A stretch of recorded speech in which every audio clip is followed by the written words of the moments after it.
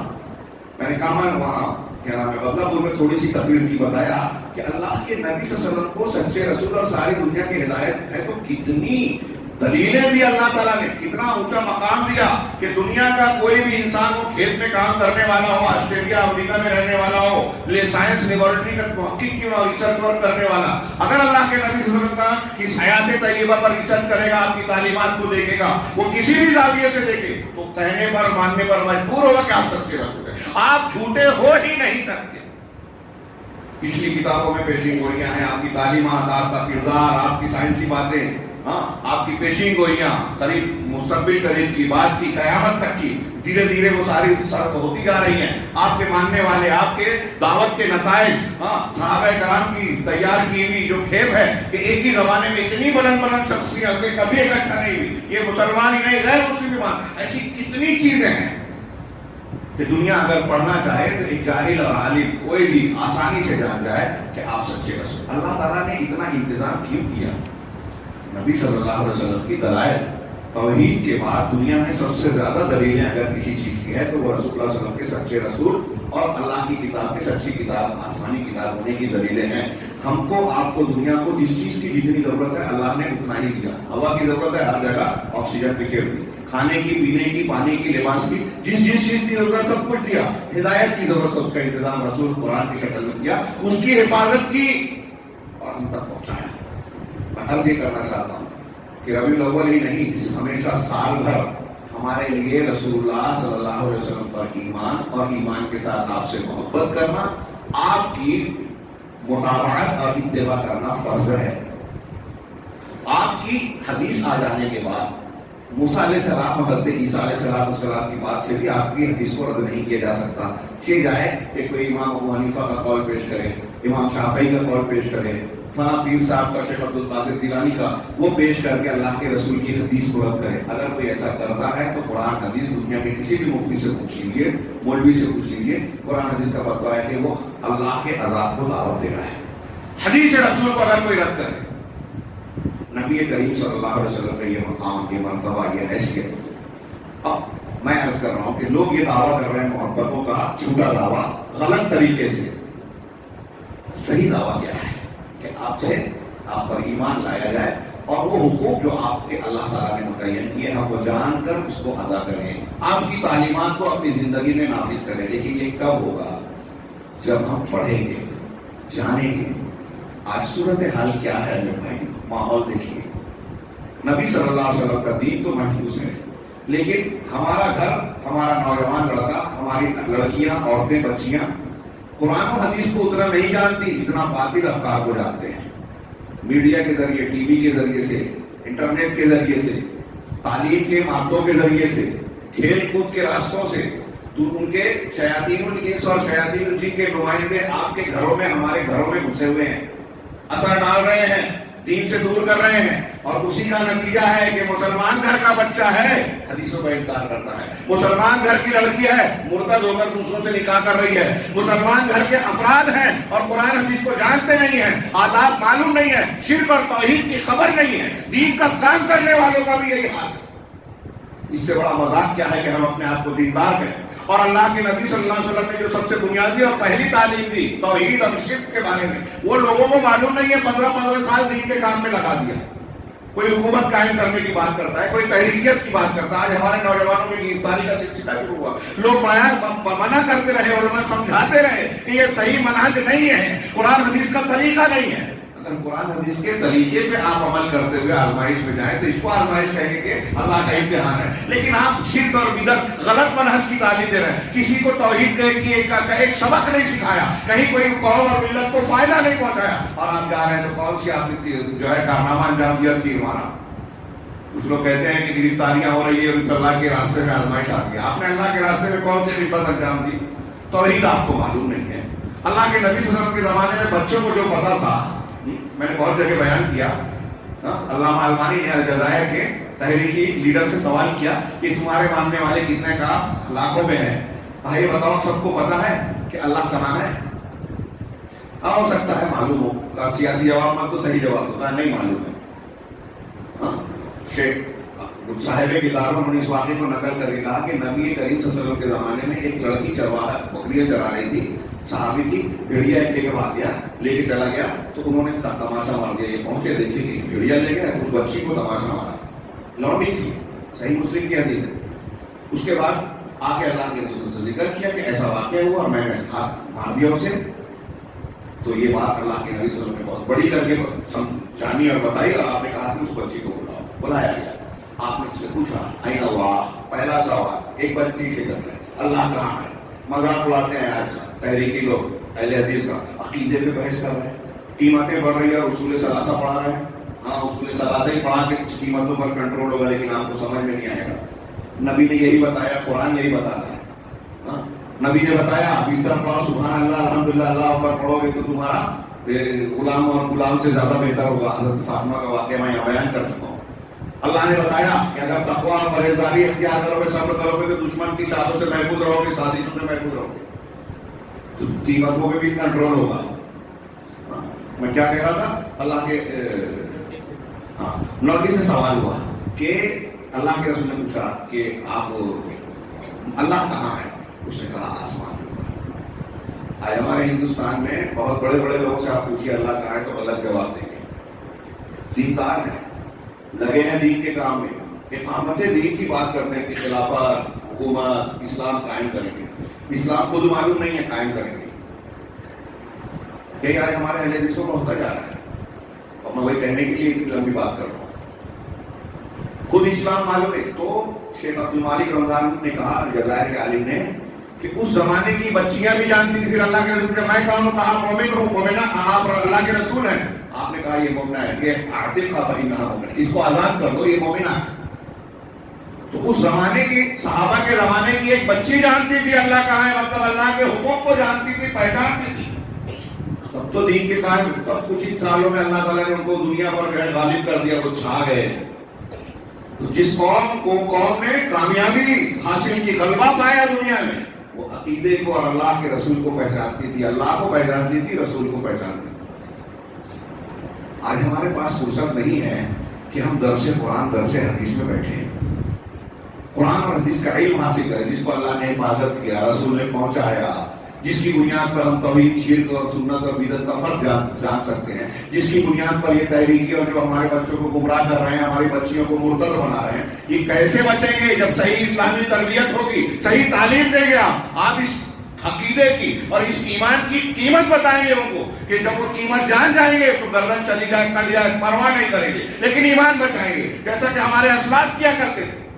واقعات سناؤ تو بہت وقت لگ جائے گا۔ نتیجے کی بات کہ ہمیں اور آپ کے لیے پہلی اور انتہائی سخت ضرورت ہے کہ اگر ہم اللہ اور رسول کی اللہ کی اس نعمت کو اور رسول اللہ صلی اللہ علیہ وسلم کی قدر و قیمت کو پہچانتے ہیں تو پہلے ان کی تعلیمات کو پڑھنے کا انتظام کریں، سیکھنے کا اہتمام کریں۔ آج خوشی کی بات ہے کہ یہاں تلولی میں قرآن سے متعلق جو تجوید کے مسابقہ منعقد کیا گیا اور ان متعلمین کا ایک مبارک سلسلہ قائم کیا گیا، اس کے شرکاء کے لیے انعام اور جو لوگ کامیاب ہوئے ان کے لیے خصوصی انعام کی مجلس منعقد ہوئی ہے۔ لیکن اس کے ساتھ ہی مجھے ایک افسوسناک خبر معلوم ہوئی کہ اس سلسلے میں کچھ دنوں پہلے یا ابتدائی حصوں میں جو تعداد تھی، جو شرکاء کی بھیڑ تھی، وہ بہت کم ہو گئی ہے، شوق کم ہو گیا ہے۔ ہمارے علم کی پیاس بہت جلدی ختم ہو جاتی ہے، شوق کی پیاس نہیں مٹتی۔ 3 گھنٹہ کرکٹ دیکھیں گے پھر ختم ہوا تو افسوس ہوتا ہے کہ اتنی جلدی ختم ہو گیا، لیکن آدھے گھنٹے سے اوپر تقریر ہو جائے، خطبہ ہو جائے، قرآن کا درس ہو جائے تو بہت بھاری پڑنے لگتا ہے۔ یہ ہمارا مزاج بتاتا ہے کہ کیا ہمارا شوق کیا ہے۔ قرآن سننا بھاری ہے، موسیقی سننے میں مزہ آتا ہے۔ ایمان والے کو قرآن سننے میں مزہ آئے گا، موسیقی سننا ناپسندیدہ ہوگا، جو دل میں نفاق پیدا کرتا ہے۔ مزاج بگڑ گیا، پلٹ گیا۔ میں عرض کرتا ہوں اگر آپ علم کی قیمت کو جانیں تو آج ہمارے یہاں ڈاکٹری پڑھنے کے لیے، انجینئرنگ پڑھنے کے لیے لاکھوں خرچ کر کے داخلہ دلوایا جاتا ہے، پھر ان کے خرچ کیا جاتا ہے۔ اس کا حاصل کیا ہوتا ہے کہ آپ کا بچہ ایک ڈگری لے کے آتا ہے اور ڈگری لانے کے بعد اس کی عمر 30 سال 35 سال ہو چکی رہتی ہے۔ اب کمانے کا کتنا پیریڈ ہوگا؟ 20 سال 25 سال 30 سال زیادہ سے زیادہ پکڑ لیجیے اور 5-7 سال بنا لیجیے، تو یہ 15-20 سال 25 سال جو وہ کمانے والا ہے، اس کے لیے آپ کو اتنی فکر ہے، توجہ دیتے ہیں، والد بھی والدہ بھی کہ اسکول گیا کہ نہیں، کالج میں حاضری ہوئی کہ نہیں ہوئی، اور پھر اتنا خرچہ فیس بھری جائے، اس کا انتظام کیا جائے، نہیں ہو رہا ہے تو قرض لیا جائے، پراپرٹی بیچ دی جائے، ڈاکٹر بنایا جائے، انجینئر بنایا جائے۔ کتنی فکر ہے دنیا کے چند سالوں کے چند کچھ فائدے کے لیے، تو موہوم ہے پر پکا بھی نہیں ہے کہ بہت فائدہ ملے۔ لیکن دین کی قرآن سکھانے کے لیے کیا یہ طلب ہے ہمارے یہاں؟ حدیثوں کو سیکھنے کے لیے یہاں بہت بڑی نعمت ہے میرے بھائیو آپ لوگوں کے پاس کہ اس تلولی کے پڑوس میں اللہ نے مرکز الامام البخاری آپ کو دیا، جہاں اہل علم میں ممتاز درجے کے علماء، دکتور عبید الرحمان اور دوسرے مدنی حضرات جیسے بڑے بڑے علماء ہیں، صاحب علم۔ آپ ان کو کیا سمجھتے ہیں؟ آج ہمارے سماج اور معاشرے میں اہل علم، اہل تجربہ کی قدر نہیں رہ گئی۔ ایسے علماء سے ملنے کے لیے، ان سے استفادہ کرنے کے لیے ماضی میں لوگ سینکڑوں میل کا سفر کرتے تھے کہ ان سے کچھ مل جائے، موقع مل جائے۔ میں نے اس سے پہلے یہاں شاید بیان کیا ہے کئی باتیں۔ حضرت جابر بن عبداللہ معلق روایت نقل کی ہے امام بخاری نے کہ ایک حدیث سننے کے لیے، صحابی ہیں، ایک حدیث سننے کے لیے 1 مہینے کا سفر کیا، ایک حدیث کے لیے 1 مہینے کا سفر کیا۔ جامع بیان علم فضلی اور ایسی عربی کی کچھ کتابیں ہم واقعات پڑھیں گے تو آپ کو لگے گا کہ افسانہ پڑھ رہے ہیں کہ علم حاصل کرنے کے لیے کئی دن بھوکے ہیں، کتاب خریدنے کے لیے پتن کے کپڑے بیچ دیے، گھر بیچ دیا کتابوں کو خریدنے کے لیے ہمارے اسلاف نے۔ علم کا یہ شوق تھا۔ ایک حدیث کے لیے میں بتا رہا ہوں آپ کو، بقی ابن مخلد امام احمد کے پاس گئے حدیث سننے، پتہ چلا کہ وہاں جب پہنچے تو پتہ چلا کہ ان کو نظر بند کر دیا گیا، مقفل۔ اب یہ گئے تو پتہ چلا کہ مل نہیں سکتے، گئے بھکاری بن کے، دستک دی، سپاہی کھڑے ہیں پاس۔ جب وہ باہر نکلے تو کہا کہ امام صاحب میں اتنی دور سے اتنے کلومیٹر، سینکڑوں ہزار کلومیٹر سفر طے کر کے آیا ہوں اور آپ سے حدیث کی تعلیم لینا چاہتا ہوں۔ تو کہا ٹھیک ہے، تمہارا شوق بہتر ہے، لیکن تم دیکھ رہے ہو کہ میرا کیا حال ہے، اس پر حکومت کی نظر بندی ہے، میں لوگوں سے مل نہیں سکتا۔ ٹھیک ہے ایک کام کیجیے، باقی ابن مخلد نے کہا کہ اگر آپ راضی ہوں تو میں روزانہ اسی ٹائم آؤں گا، بھکاری بن کے آپ سے بھیک مانگوں گا۔ آپ دروازہ کھول کے بھیک دینے کے بہانے مجھے 1 2 3 اللہ کے رسول کی حدیث سنا دینا